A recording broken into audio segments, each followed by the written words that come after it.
Welcome everybody to Bitcoin Live, another amazing show. Today again with me, Shankar. Welcome back, Shankar. Hi, Nick. It's very nice to be back with you. And hello to everyone who's tuned into this live streaming session. Yeah, it's always nice to talk to you. And today we have a totally new project on the show. It's greenearth.ia. Yeah, AI. yeah. So can you tell us a little bit about the background of the project and how where did it come from and how did you where is it at the moment in development? Yeah. So once again, thanks for having me. And on behalf of all the founders and team members of Green Earth project, I wish to say hello to whoever is watching this. Green Earth project or Green Earth blockchain project, as we refer to it, is uh, is aiming to bring transparency in the food supply chains and the supply chains link natural resources in the world. So the major use case with which we are starting and is the food supply chain. Our examples that we will discuss today will be on that because that is what we are implementing in the first version, and that itself is large enough to give a market capitalization of even 10 billion or 100 billion dollars, because it's the Wow. problem that we are solving is of that magnitude. So let's understand. uh, so green earth basically is what we are saying is that it's not we who are saying, is the surveys of various food regulation authorities worldwide, whether it is US FDA or UK FSA or the FSSAI in India, or CFIA in Canada. They have been doing the ongoing large-scale surveys of retail level food products available in the market. And what we have found is between 10 to 30% of the food available in the retail market for people to consume does not conform to the required standards. And that's pretty serious. And the leaders in non-conformance or leaders in food fraud, as it is called, are India and China, the two largest population countries of the world. And China is a market that we don't understand, but fortunately, the founders and some of our team members do come from India. So India is our first market for this because that is where the largest benefits can be achieved, and that it ranks number one in food adulteration in multiple surveys. Uh, However, India is not alone. Many of the developing countries like Brazil, Mexico, South Africa, Malaysia, Indonesia, they also have. And not only that, even developed countries in Europe, UK, US, Canada, they also have food adulteration and food fraud issues. That's why those regulatory authorities are constantly grappling with ways to solve it. And And the problem is large. The problem is large because uh, it impacts people worldwide, and it impacts people with lower income even more because uh, the the the way the food fraud or adulteration happens is that they attract people by lower price points, usually, but not always. Uh, and we will cover that later of how they even mimic the top end products to look original and authentic, whereas they are actually adulterated. But the vast majority of adulteration happens for trying to get people with the budget into buying their products, and essentially it's basically only 50% real or 60% real. And the problem is not what is real, the problem is what has been added to yeah. make it look real. And we have found in our research while developing this project, and also from our experience of last several years, is that there are some very dangerous cancerous products that are getting used, products that are almost banned in many countries from even usage in medical research or any kind of research, and they enter the foods in they are not on the labels anywhere. And another form of food fraud that we have seen is that different countries different countries have different regulations on what is allowed Yeah. and what is banned.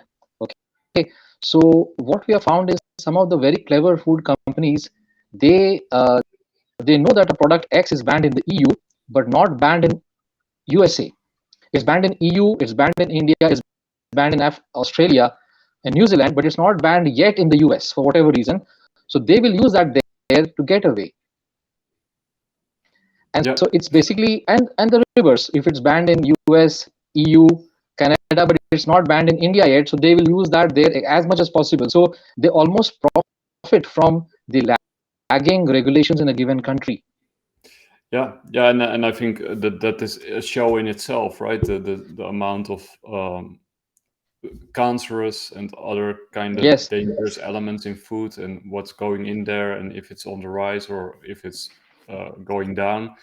But it's really nice to see a project like this that is sort of trying to make it less and to improve the food quality overall for people everywhere, right? So that's a really good thing. And I also want to say something for the people listening. There's a slight static on the line.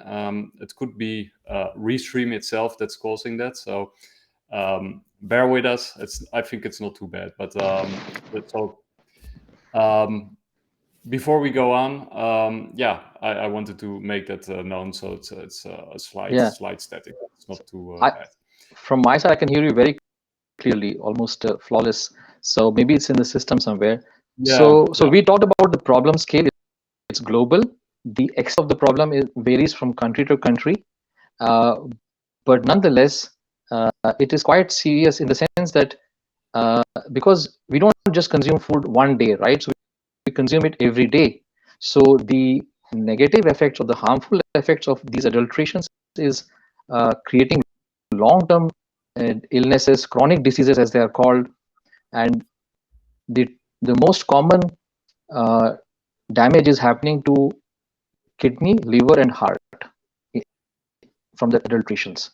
And cancer also is there, but kidney, liver, they are directly linked with our dietary system, and heart is linked to kidney, so that is the immediate link there. So in fact, when we hear of things like, you would hear lactose intolerance, many people have that.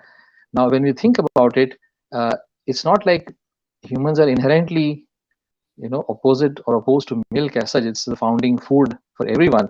So many of these cases, when we go back and do research further, they are coming because the body is trying to protest against some kind of a corruption in the milk, but over a period of time it probably just starts rejecting everything. So there are, when we try to understand what's happening in the source level of the food, that is when we start to understand what could be causing these illnesses that people are experiencing. And so so so green earth in that sense is not only to stop the misuse of, let us say, natural resources, but it's also equally towards ensuring that everyone has a better chance for being healthy, because together it's linked, and not just for the elite who have the access to even maybe create their own farms and eat from it, but for the vast majority of people who have to buy food from the market and survive with that. So that is the kind of model. So if Bitcoin was to create financial independence for people, Green Earth is to create health independence almost. Yeah, and a better ecology. Yes, and a better ecology. Yeah.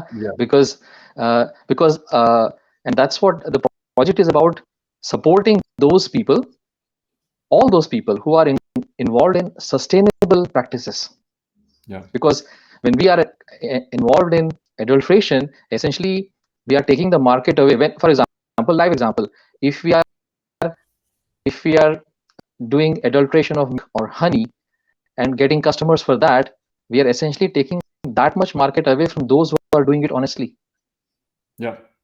So it is exactly that. So and if and each time the people who are getting money from adulteration get better, each sale helps them move forward in their mission. Some of these ads are extremely slick, comprehensive media coverage. We would not know if it is real or not unless we actually test at the DNA level for organic foods, or the chemical compositions. And Green Earth aims to do that at that level, where we will have the infrastructure to actually, not in-house, but we have enough research labs worldwide to be able to partner with to get the quality authentication done. So Oh, let's open the site there. I want to show an image here. When you go down, scroll down, you will see those 3 milk bottles. Yeah, that one. So here, just to explain the point, we have drawn 3 milk bottles. They are in the market out there, but we don't know which one is pure, because they will all be called pure milk on their labels. And but only when we do the testing of its composition, we would know who is what, or what is pure and what is not. So the way Green Earth solution and the system is structured is that a food producer who cannot give source level tracking of their food cannot enter the blockchain. So that is the most important part to understand, that whichever transaction of food is appearing on Green Earth would have source level tracking as a minimum mandatory requirement. So unless the food producer can do that for a given food, he cannot even enter the system. So if you keep aside the price of the food aside for a second, uh, the first point to understand is that if the food has a transaction coming up on Green Earth, then it means that we have done the validation of the entire supply chain of that food right from the source, and we have found it to be authentic and uh, natural and without any corruption. So that is a very important thing to understand, that as of now today, we have various forms of certifications. In Europe, we have bio certifications, and there are various kinds of organic certifications, but they're all covering different geographies. We don't have one certification worldwide to say that this is authentic and without any corruption. And Green Earth wants to be that one single uh, logo that appears on the food, or if not appearing on the food directly, but the moment somebody searches for a particular food, if it's there on Green Earth blockchain, it means that it has passed all our careful scrutiny about its supply chain. And only when we find that it is uh, without any corruption, transparent, then only we will bring it on the blockchain. that makes perfect sense. Are there also competitors out there that are trying to also sort Yes, of yes, yeah. because the reality is that it's a very large problem. So different people are trying to solve it in different ways. Some people are trying to solve it without using blockchain. But as of now, based on our understanding, this is a unique project. We don't have any blockchain-based project which is trying to do what we are doing. So it's unique in that sense. It's the first time. That's why when I say the project is unique, it's because it's the first project that I'm seeing which is combining a physical supply chain with the blockchain, and it's possible. And this project is possible only because the other 3 co-founders all have very significant knowledge in food supply chain, natural farming, development of natural ecosystems. So we have 4 founders, myself with an experience and understanding in the blockchain industry, and 3 others with an understanding of the food supply chain and everything related to food, and and the laws in different countries, because they have even experience in import and export of food. So we have a combination that is going to deliver this system where on the ground level the understanding is there on what is right and what is not, and we will use that to bring it on the blockchain, so that tomorrow, for example, if you're in London, for example, then if you come onto Green Earth blockchain and you search for, suppose you want honey, so you will search for on the Green Earth blockchain for honey that is available in UK or London location. So whichever product of honey that is becoming available on the system on Green Earth, you can be sure that that particular product which is available for you is 100% pure. Do you also think that that's one of the problems within the blockchain crypto world, that it's not enough multidisciplinary, that they're just too focused on, just the blockchain and the crypto, and they don't have the expertise in those other areas that you also need? Yes, I think if in fact, your question also has the answer. It's easy to develop a system while sitting in a room. Okay, Yeah. whereas Green Earth is far beyond a room. It actually will have people on the ground who are going and inspecting the food producers and Yeah. bringing. In our white paper, we have talked about quality control, and for that we have taken inputs from how others have done it in a better way in different industries.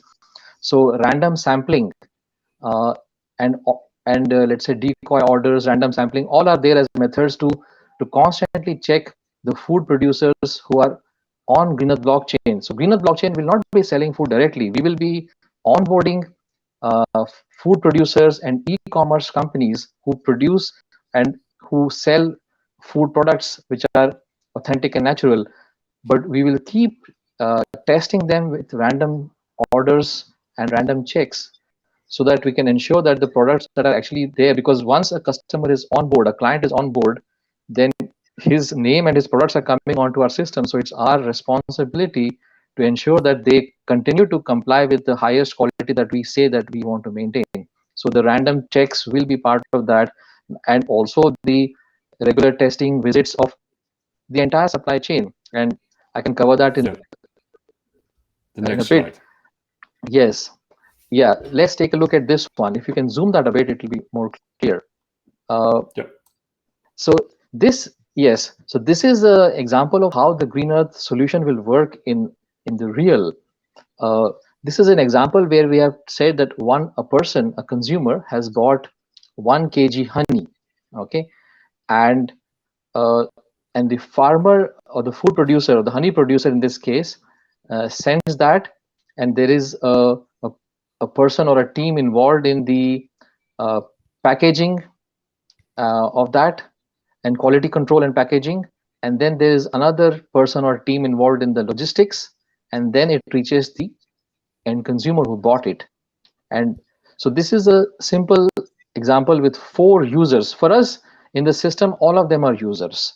Every participant in the supply chain is a user for us, and but we have the details of which user is doing what. And so in this simple transaction, uh, the once the once the consumer has received his 1 kg honey, our transaction is considered complete. At that point, Green Earth system will issue a certain amount of tokens to all 4 users in the blockchain who were involved in the transaction. That is how we want to ensure that the transparency and the authenticity that we want to bring remains, because everyone who is participating in the authenticity or transparency is getting rewarded for his role. And so we will have a certain amount of tokens distributed to them. And what is the amount of tokens that is getting distributed? That is a fairly complex set of formulas that we have, which we have described in the white paper, but it will depend on the specific product that has been bought, because different products will have different rating scores on how much they are ecologically sensitive versus not sensitive. And also it will depend on what is the quality of the farm or the forest or the source from which the product has been produced. It will also depend on the nature of the packaging involved in that product. Whereas, so the packaging itself is a very large contribution to a food being ecologically friendly versus not being friendly. And then the logistics component, it tells you that we have whether this person or this order is ecologically friendly, it's a local order, or is it something which requires significant international delivery, in which case it will have a lower score on the local economy factor. And so we have multiple factors that are described in the white paper, all of which together create a Green Earth transaction rating score. So every transaction on the Green Earth blockchain will have a rating score, which is a final output of all other sub factors. and based on that score, the users will get certain tokens. And do you also have, because this sounds like a gigantic project, right? I mean, it basically covers the whole Earth. Don't you always have, when you start a project like this, you have to have like a grand ambition, and doesn't it also scare you a little bit taking on such a large project, and all the components involved and all the moving pieces? How do you do that? I think if it's this project, as I said earlier, is possible only because the four co-founders have very unique and complementary skills to do this project, and that is Yeah, how this project has been conceived and it has come this far.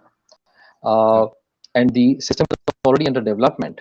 So with the planned go live in Jan 2023, and from when it goes live, then the Greenearth blockchain system would be integrated with the first partner, the e-commerce company. We will call them as partners in our system, and we will integrate with the first partner, which is called Ganga. It's in India, and Ganga is e-commerce niche e-commerce with for a company with a focus on natural products, authentic products. So we will integrate with them, and all their customers who are buying products from the Ganga e-commerce app, they would get the tokens that as I described, and so we will be onboarding such companies as partners. And suppose there's a large food producer, suppose there's a large producer of apples in a given country, or a large producer of honey, and they are selling already through their site today. But suppose they also want to join Greenearth blockchain. So then in such cases, if the seller is large enough, then we can, the food producer, then we can directly have them on board. We will call them clients, in which case they are directly linking to us. But the way to integrate them will all be similar. It will be easy to integrate a single food producer because we just have to focus on their limited set of, maybe the apple seller has apple jam and apple juice, three products, and we can have all three of them on the blockchain. Whereas e-commerce like Ganga would have 100 plus product groups and maybe 500 plus products. So the main thing is to integrate them one by one. And in our white paper, we have also given our goals out. Our first goal is to get 100,000 customers as the end users by December next year. But wow, essentially, we also want to go to 50 million users in 10 years. It's possible because we are dealing with food here, you see. yeah, So the and and in our system, you see, the users are, as I described earlier, they are not just the end consumers. Everyone involved in the supply chain is also a user for yeah, us. So all those people who are playing a role to make Greenearth supply chain, the blockchain, possible to operate with transparency, they're all contributing. And we think that we could have 50 million users, which is not much on when we consider the scale of global food supply chains.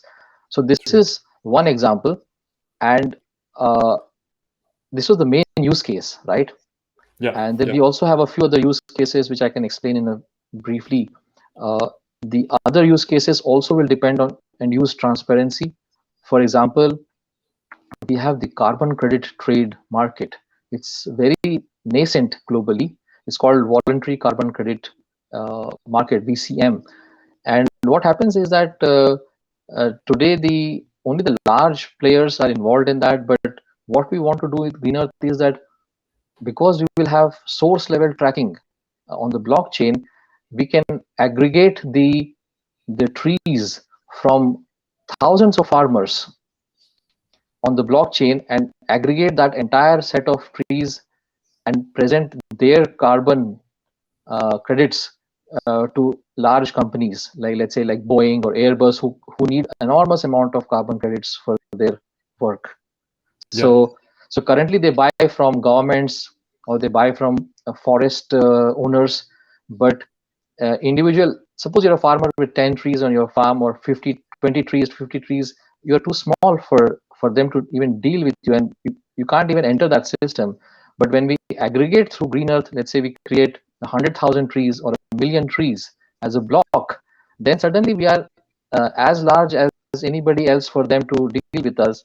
And that is another way where all our farmers and food producers who are actually working on the ground, literally on the ground, uh, they can also monetize their farms or forests better. Yeah, so they actually profit from this new system and they can engage and Yes, participate in it. yes, because individually today they cannot enter, and because they're too small, it is like a Yeah, dot.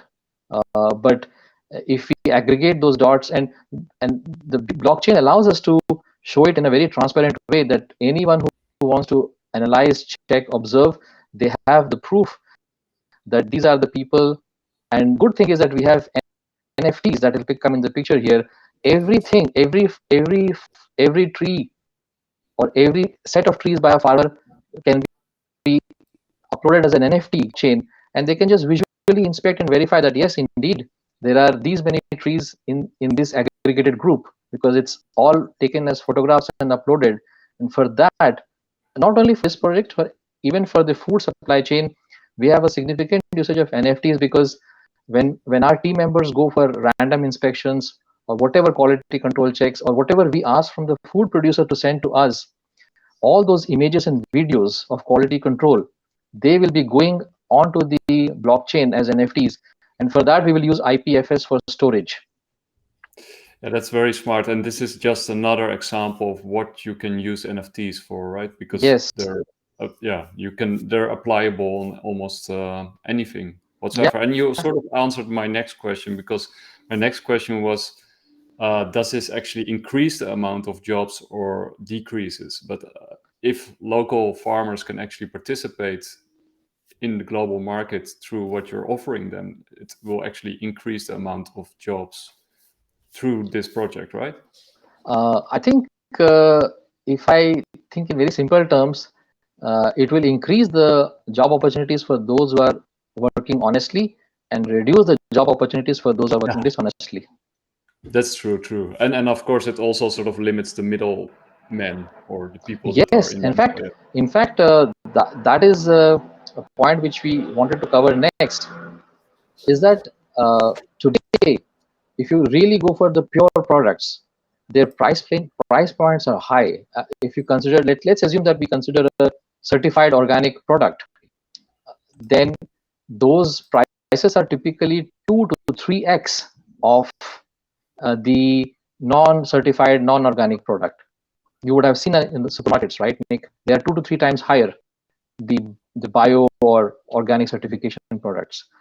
But what we also find is that a sizable amount of that premium, the 2 to 3x price, is actually going to the retailers and the middlemen and not entirely to the farmers. So because it is still lacking transparency there also on why is the premium there at this level, they're just charging the premium because there are customers who are willing to pay uh, that premium, and for the confidence that it is a pure, natural, uncorrupted product, then they're willing to pay So that because they have cash. But there are a lot more people who would have wanted to buy that if it was lower in price, and that is what Green Earth wants to bring. What we are saying is that when the products come on Green Earth, they don't need a separate certification anymore. We are yeah. the certification. So therefore, we believe that if we execute our vision correctly, the price points for organic foods will rapidly come down by at least 50%. Wow. And so basically, so if your regular food is at $1, the other organic one is at $3, sometimes even four, but often at three. It could come to two. And Wow. and the reality is that the the uncorrupted natural versions indeed have that price. That's the reality. That Yeah. because the natural products and resources are indeed scarce compared to what we actually understand. I'll give you an example which one of my co-founders nicely explained. I think everybody should understand that in India there's a product called ghee. It's called GHEE, ghee. Ghee is basically a, a milk fat. It's like a cooked milk fat which is very crunchy and have crunchy, and it's used. it's almost like when you heat cheese in a pan. That is what it becomes like. Okay, and it's the second largest food product in milk food product in terms of sales in India. So it's a very large product category, and so it's almost similar to cheese, but a, let's say, cooked cheese or something like that.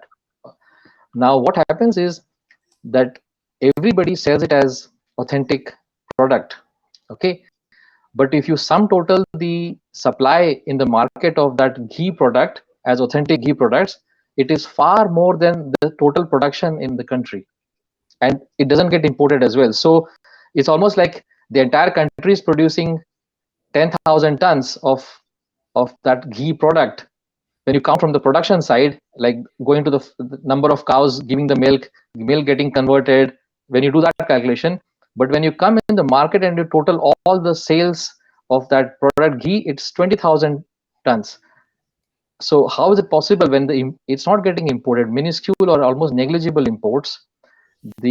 So the production is at level X, the sales of that product in terms of quantity are at 2x, which means that there is half of that market which is actually unreal or fake.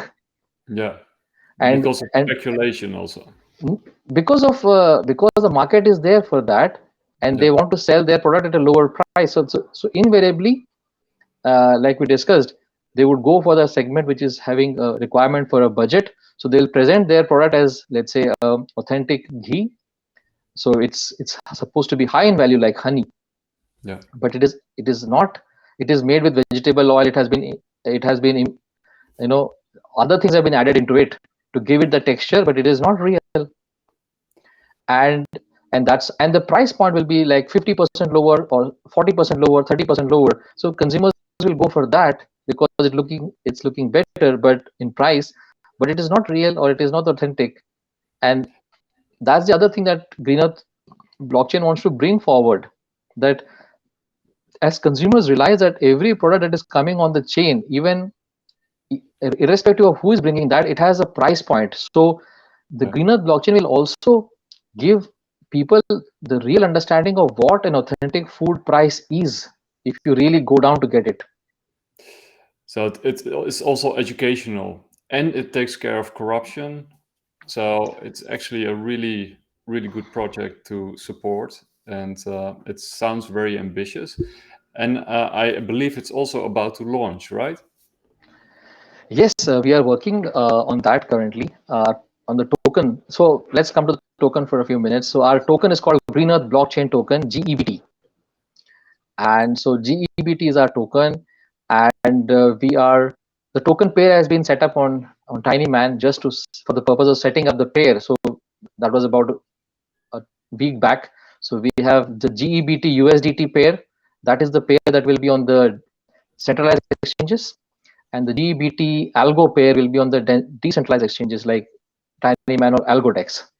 Okay, Yeah. and so the two centralized exchanges we are preparing to launch around October 24th, one in Asia and one in London.